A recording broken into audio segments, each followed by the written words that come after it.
Hey, what's going on, everybody? Happy Friday. In this video, we are looking at the NBA slate for December the 16th. We have a 10-gamer today. Let's go ahead and get started. Made some money on NFL yesterday. NBA's haven't been able to crack the code recently. Hopefully that changes today. I can get into the weekend on a high note, but I'll give it the best we got. Starting off, as always, if you enjoy the videos, appreciate the like button, subscribe, all that good stuff. Starting off at the point guard position, you have Luka Doncic at 12-3. Steph Curry is going to be out for about a month, so we'll see what that does to the Golden State Warriors playoff chances. Probably definitely takes a big hit to them.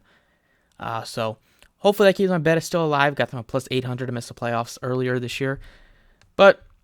So you're going to be looking at Poole, Thompson. Draymond is also questionable, so we could get some value if he's out as well with like Kuminga or maybe Anthony Lamb or somebody like that. Probably Kuminga be a more likely option to be starting in place of Draymond if he's out. Right now, Trae Young at 10,000. No Murray, no Capella, no Collins. He's going to have to shoulder a large load. Offensively, he even had 16 assists last game. They got off to a terrible start.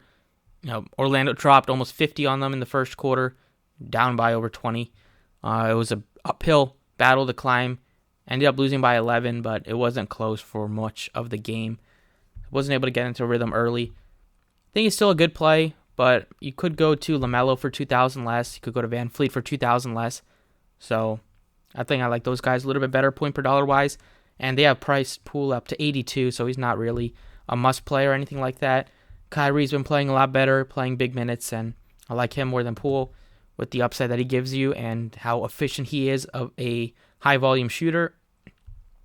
Going back to Van Fleet, had him originally in the video when he dropped 66, and then I got off of him on DraftKings, played him on FanDuel that day, but like I was pretty much said exactly what happened, that he was shooting bad. He's going to have a good game where he shoots really well in that game. He's going to drop over 60, and he shot 13 of 25 and put up 67.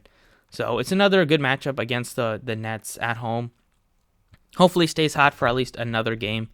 Take advantage of a pretty good price tag without OG there. And then I'm also going to put in LaMelo at the other guard position. We're getting a good price tag on him. He's not really on a minutes limit or anything like that. He played 34 in his first game back from missing about a month.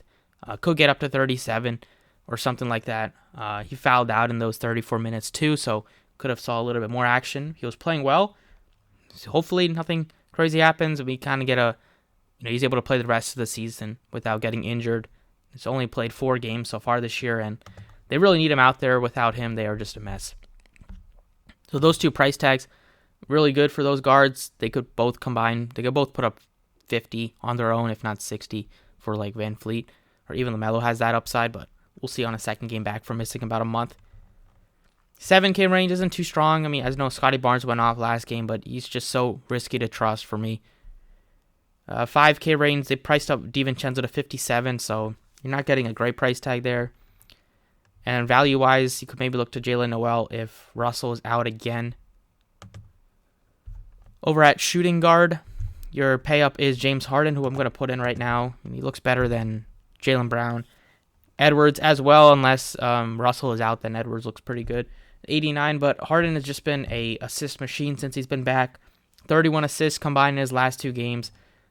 He's even missed some free throws, which he normally never does. But ultimately, he's playing well this year in all the games that he has played, giving you a very high floor for much of them.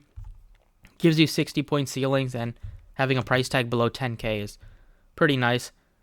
So with there not being too many other pay-ups at a position that look really good, I think Mitchell looks solid against the Pacers at 86. He's also just been shooting really well, and that's helping give you a very high floor, whereas Harden can give you like 15 assists and really get a solid floor that way, so it's a little bit safer for 1,300 more.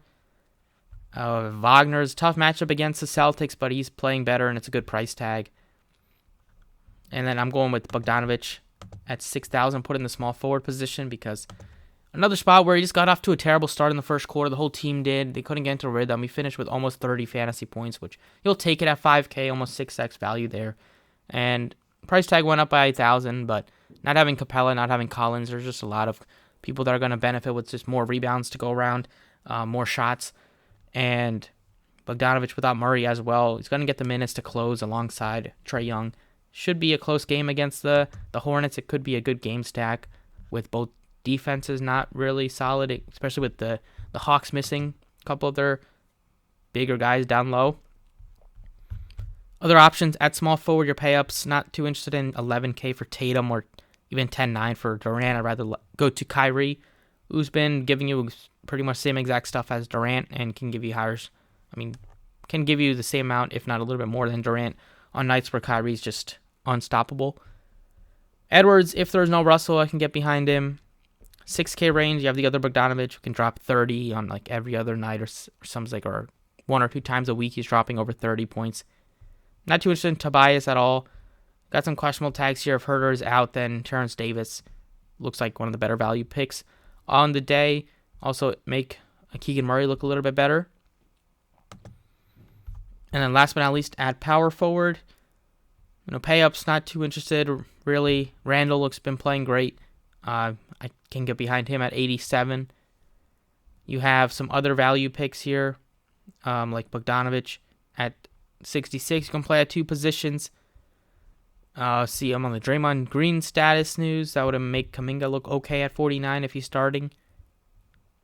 And you have like $3,800 TJ Warren, who's been playing a good amount off the bench, 19 and 21. He's not playing crazy minutes, but at this price tag has gone down.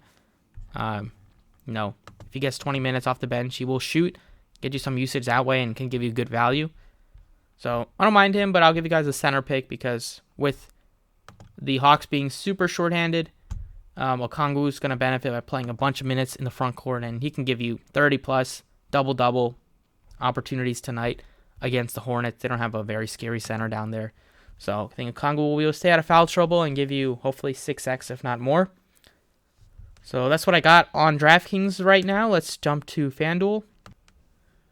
All right, on FanDuel, pretty similar. I have TJ Warren plugged in at small forward just with the price tag and there not being a ton of other great options I'm looking at the position besides, you have pay-ups here, but for terms of value, I think he could be a nice sneaky option today. But point guard picks, 8,000 for LaMelo looks great. You have, Doncic all the way up to 12K. Harden is priced up a little bit more compared to the rest of the guys. And then you have some options in the 9K range, but, nothing that sticks out too much. That seems like must-play worthy. Van Fleet, like him more on DraftKings for 700 less. Probably like Kyrie more than Van Fleet on FanDuel. And then Poole is 77, so he's priced up as well. So I like LaMelo at 8K. Great matchup against the Hawks. And if he gets 35-plus minutes tonight, he should give you a very good floor and a high ceiling. Shooting guard, Bogdanovic, same price tag on both sites. Just pretty much same thing I mentioned over on DraftKings, that he's going to get the minutes, he's going to shoot, he's going to close next to Trae Young, and it should be a competitive game, and it should be a high-scoring game. So all that makes me think that he gives you 60, or gives you opportunities for 6x, maybe 7x, over 40 fantasy points would be nice. Small forward, went with TJ Warren because he's $4,200, sees 20-plus minutes off the bench. He's going to shoot, he can give you some rebounds, some assists. Maybe a defensive stat here and there will definitely help on FanDuel. Mid-range isn't really sticking out to me too much. Barrett and Wagner, they're pricey. You have the other Bogdanovic you could look to at him at 61. We'll see if Herter's out, then that would make Terrence Davis either probably be shooting guard eligible, but he looks good. And then you got a lot of guys that are in the 5K range, which don't really think look great in terms of point per dollar wise. Davis 44. If there is no Herter, then you can pivot from Warren to him. Power forward, Randall's the way that he's been playing recently. Love the price tag compared to some of the other guys that are pricey. I like him more than Barnes and Banchero. 7K range, you only have Allen that sticks out a little bit.